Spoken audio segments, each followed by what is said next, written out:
मेरे प्यारे दोस्तों, आज का मेरा विषय है कि डिजिटल और एनालॉग इलेक्ट्रॉनिक्स में ना फ़र्क क्या है।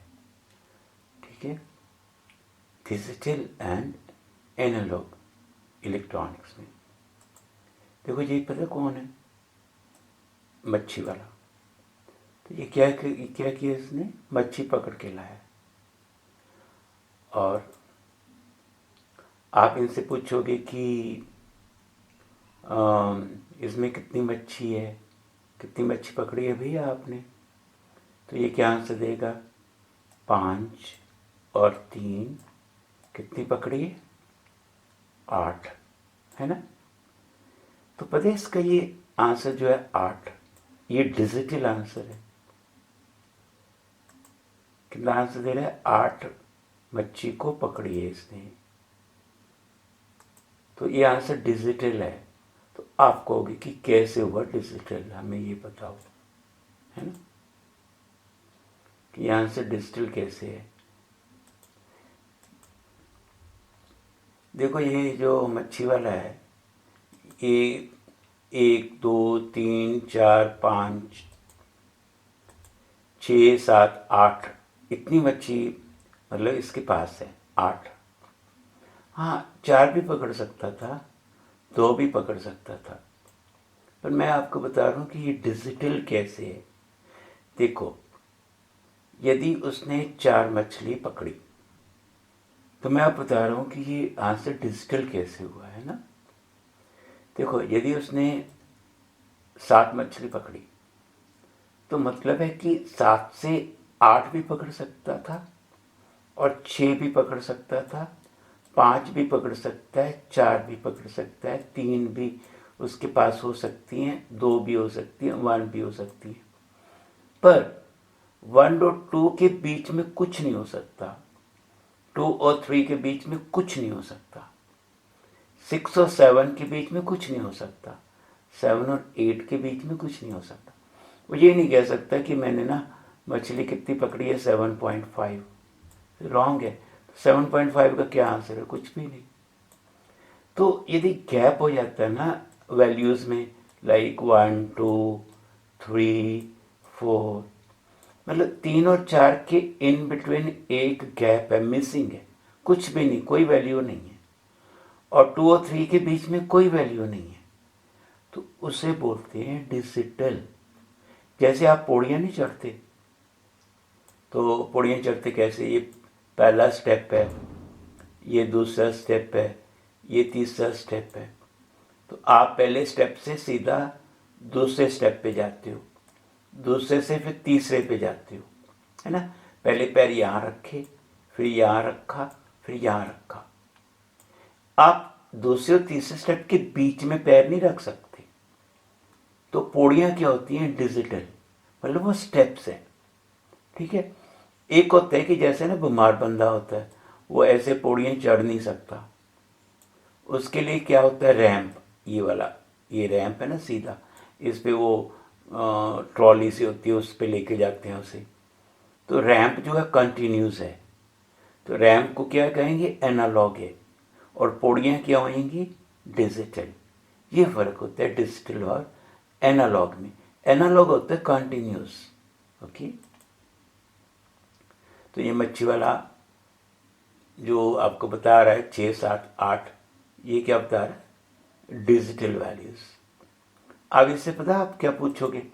आप पूछोगे भैया जो आपने मच्छी पकड़ी है उसकी लंबाई तो बता दो, क्वालिटी तो बता दो। वो कहेगा मेरी मच्छी ना इतनी लंबी है, इतनी बड़ी है। तो ये वैल्यू जो आपको बता रही है कंटिन्यूस है, क्योंकि कुछ भी हो सकती है ना लंबाई, उसमें तो कोई गैप नहीं है।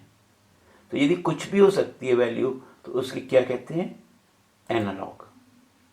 तो इतनी हो सकती है, वो अपने हाथ से बता रहा है कि ये वैल्यू है, तो इसको हम कहेंगे एनालॉग। एनालॉग कुछ भी हो सकता है। ठीक है, एनालॉग में कोई इतनी हो सकती है वैल्यू, जैसे ये बता रहा आंख बंद करके, है ना। फिर क्या, इतना खुश हो गया इतनी बड़ी मच्छी है, और खुश हो गया इतनी बड़ी मच्छी है, वाह। तो ये क्या हुआ? ये हुआ एनालॉग, मतलब कुछ भी हो सकती वैल्यू। अब देखो आपके पास ना एक कंट्रोल है ये वाला, और एक बल्ब है। मतलब ये जो बल्ब है ना, आप इसको, इसकी लाइट को ना ज़्यादा या कम इस बल्ब से, इस बटन से कर सकते हो। जैसे इस बटन को इस तरफ मूव करोगे ये रोशनी ज़्यादा होती जाएगी, इस तरफ मूव करोगे तो वो कम होती जाएगी। और रोशनी कुछ भी ले सकते हो ना, तो ये इसका जो वेरिएशन है इस बटन का लाइट के लिए वो कंटिन्यूस है ना। जितनी मर्जी उससे रोशनी ले लो, उसमें कोई स्टेप्स नहीं है। ये देखो सारी वैल्यूज मिल रही ना, ये देखो कम हो गया, तो इसे क्या कहेंगे, एनालॉग, कंटिन्यूस। वाह, ये कंटिन्यूस है। अब देखो मेरे पास एक ये स्विच है, स्विच ऑन या ऑफ होगा, दो ही वैल्यूज होंगी ना, दो वैल्यूज होंगी तो ये क्या हुआ, डिजिटल। अब बल्ब लगा है तो ये ऑफ है, अब ऑफ है, अभी ऑन हो गया, ऑफ। ओके, और इसे क्या कहेंगे, digital, on off on off. अब कंप्यूटर पे आ जाते हैं। कंप्यूटर हर एक डाटा को कैसे हैंडल करता है, 0 और 1 के साथ, बाइनरी डिजिट्स के साथ। तो कंप्यूटर किस पे बेस्ड है, डिजिटल पे। तो ये डिजिटल डिवाइस है ना। तो कंप्यूटर क्या हुआ, डिजिटल डिवाइस,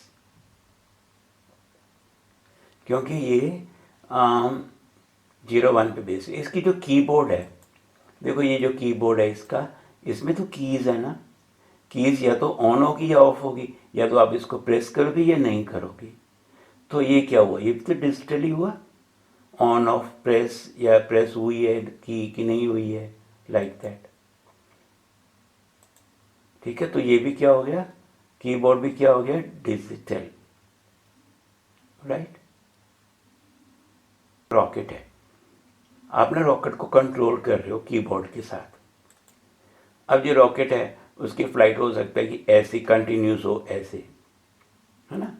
पर आप उसको ना डिवाइड कर सकते हो कि आपका रॉकेट ये तो कंटिन्यूस है ऐसे, पर उसको आप डिजिटल बना सकते हो उस डाटा को। कैसे, आप कह सकते हो पहले रॉकेट सीधा गया, सीधी लाइन है, फिर ऐसी लाइन है ना।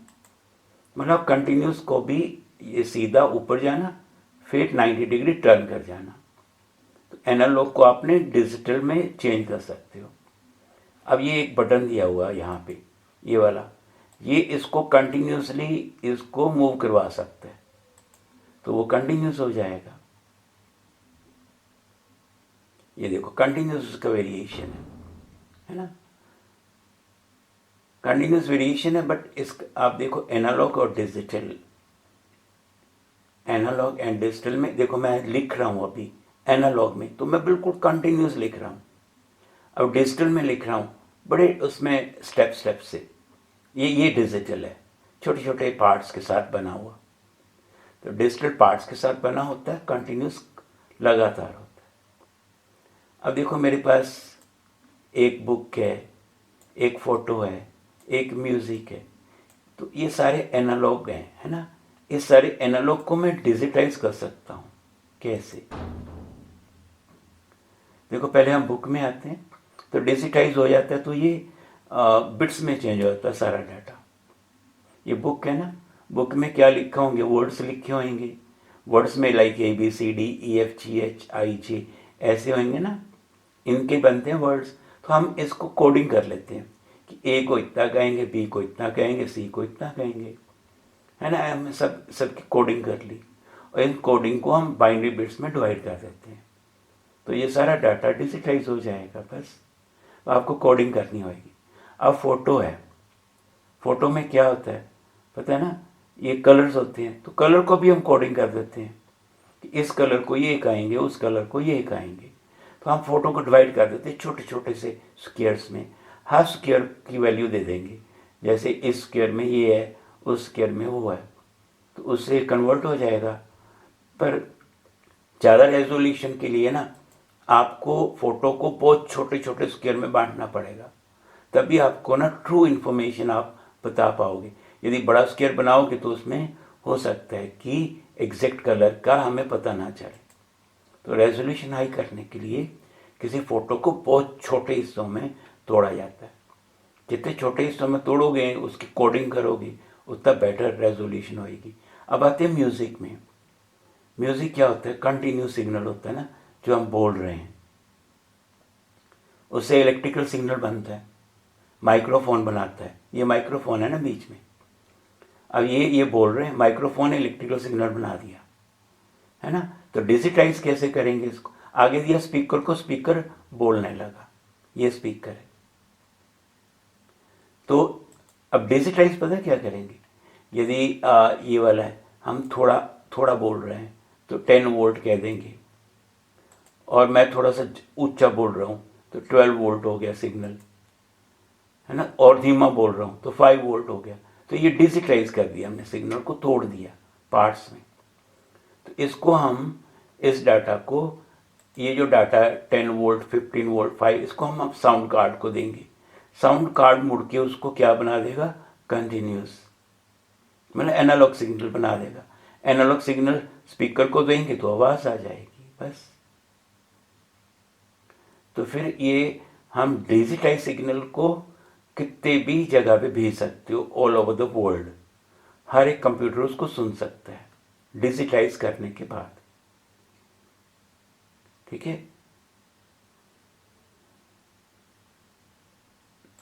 देखो इसमें क्या है, ये ना एक रेड कलर का सिग्नल यहाँ दिखाया हुआ था, ये वाला। तो रेड कलर का सिग्नल दिखाया था, हमने करना है इसको डिजिटाइज। मैंने डॉटेड 1 2 3 4 भाग में इसको तोड़ दिया, ठीक है। 4 भाग में कैसे तोड़ दिया कि मतलब यदि देखो, ये पहला भाग हुआ इसका, दूसरा भाग ये है ना। तो मैं कहूँगा कि मेरा सिग्नल, ये जो रेड वाला है ना, ये इस तरह का बना हुआ है, लाइक दिस। फिर आगे ऊपर जाता है, ये ऐसे डाउन होता है, ऐसे ऐसे, ये मैंने उसको डिजिटाइज कर दिया। तो मेरा बिल्कुल नीचे का जो लेवल है, उसको मैं बिल्कुल इसको कहूँगा कि ये 0 वोल्ट है ना। 0 का मतलब 0 वोल्ट। ये बाइनरी नंबर्स हैं, 0 0 0 1 1 0 1 1। तो 0 क्या होता है? 0 मीन 0 वोल्ट। अब ये वाला लेवल क्या हो गया? 0 1। 0 1 का मतलब पता क्या होता है? 0 एंड 1। 1 को क्या करोगे? 2 रेज़ टू पावर 0 से मल्टीप्लाई करो, और इस 0 को मल्टीप्लाई करो 2 रेज़ टू पावर 1 के साथ, और इसको ऐड कर दो। तो कितनी वोल्टेज बनेगी? 2 raise to power 0 is 1, 1 multiplied by 1 is 1, 0 multiplied by 2 it is 0। तो 1 वोल्ट ही बन जाएगा। तो 1 0 कितना होगा? 0 को मल्टीप्लाई किसके साथ करोगे? 2 रेज़ टू पावर 0 के साथ। 0 को मल्टीप्लाई करोगे 2 रेज़ टू पावर 0 के साथ, यहाँ 0 है अब, ओके। और ये 1 है, तो इसको किससे मल्टीप्लाई करोगे? 1 को 2 रेज़ टू पावर 1 के साथ, मतलब यहाँ 1 है, तो ये आंसर तो 0 हो जाएगा। तो 2 raise to power 1 into 1 mean 2, तो ये 2 वोल्ट बन जाएगा, ठीक है। और 1 1 क्या होगा? 1 1 का मतलब यहाँ भी 1 है, तो 2 रेज़ टू पावर 0 इज 1, तो इसका आंसर 1 हुआ, यहाँ आंसर 2 हुआ, टोटल कितने बन के? 3 वोल्ट। तो ये 0 वोल्ट है लेवल, ये 1, ये 2, ये 3, मतलब मेरा सिग्नल बन गया वो 0 वोल्ट से लेके 3 वोल्ट तक, स्टेप्स बन के उसके, है ना। यहाँ पे 2 वोल्ट का सिग्नल है, फिर 3 वोल्ट का है, 3 से फिर 2 हो गया, है ना। 2 से फिर 1 वोल्ट हो गया, 1 से फिर 0 वोल्ट हो गया। ऐसे सिग्नल वेरी कर रहे हैं। और इससे बेटर सिग्नल पता है कैसे बना सकते हो? इसको और छोटे छोटे लेवल्स में तोड़ो, ठीक है। यहाँ पे कितने सारे लेवल्स बना दिए? 0, मतलब ये सारे बाइनरीज हैं, इनको कन्वर्ट करोगे ना इनटू डेसिमल नंबर्स, तो क्या बनेगा? 0 1 2 0, ये 0 होगा, 1 2 3 4 5 6 7, मतलब टोटल 8 नंबर्स हैं 0 से लेके 7 तक, मतलब 0 से 7 तक वोल्ट्स हैं। तो ऐसे आपने इसको और छोटे पार्ट्स में तोड़ दिया। ये बेटर डिजिटाइज सिग्नल है इससे, क्योंकि यहाँ पे कुछ इन्फॉर्मेशन लॉस हो सकती है, यहाँ पे इन्फॉर्मेशन लॉस होना का चांसेस और कम हो गए हैं, ठीक है। तो ये क्या बन गया? Digitise signal.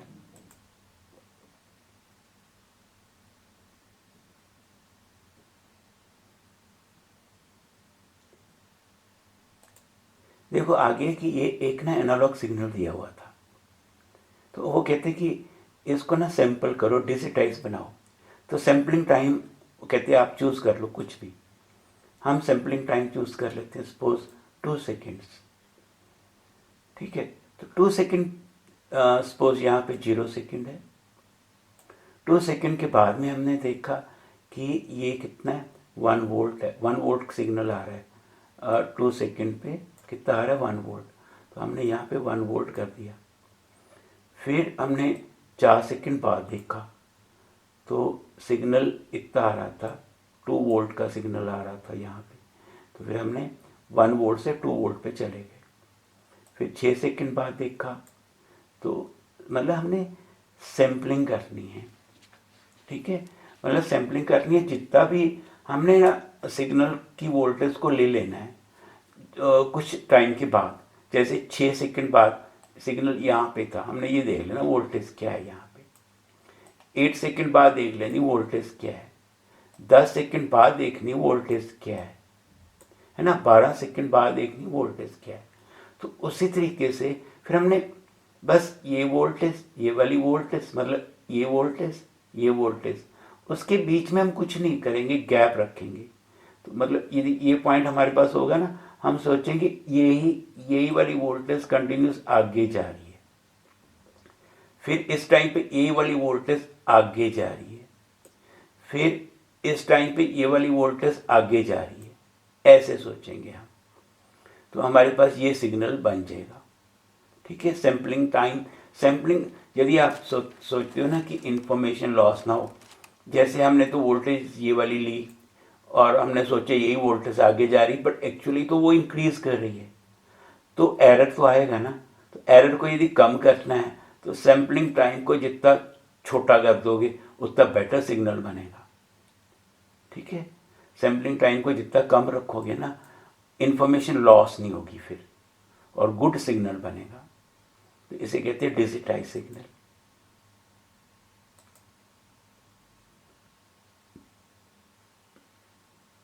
अब यहाँ पे ना कुछ डेफिनेशंस लिखी हैं, इन डेफिनेशन को पढ़ लेना। ओके, एनालॉग टेक्नोलॉजी में क्या होता है, डिजिटल सिग्नल्स क्या होते हैं, ओके, बाइनरी का क्या होता है, ये सब पता होना चाहिए। बस आगे तो ये सारी डेफिनेशंस हैं और मुझे लगता है कि बिल्कुल क्लियर हो जाएंगे आपको, कोई इतनी मुश्किल नहीं है। बस ये याद रखना कि कंटिन्यूस को, लगातार को कंटिन्यूस होता है, यदि गैप आ जाए तो उसको हम डिजिटाइज कहते हैं।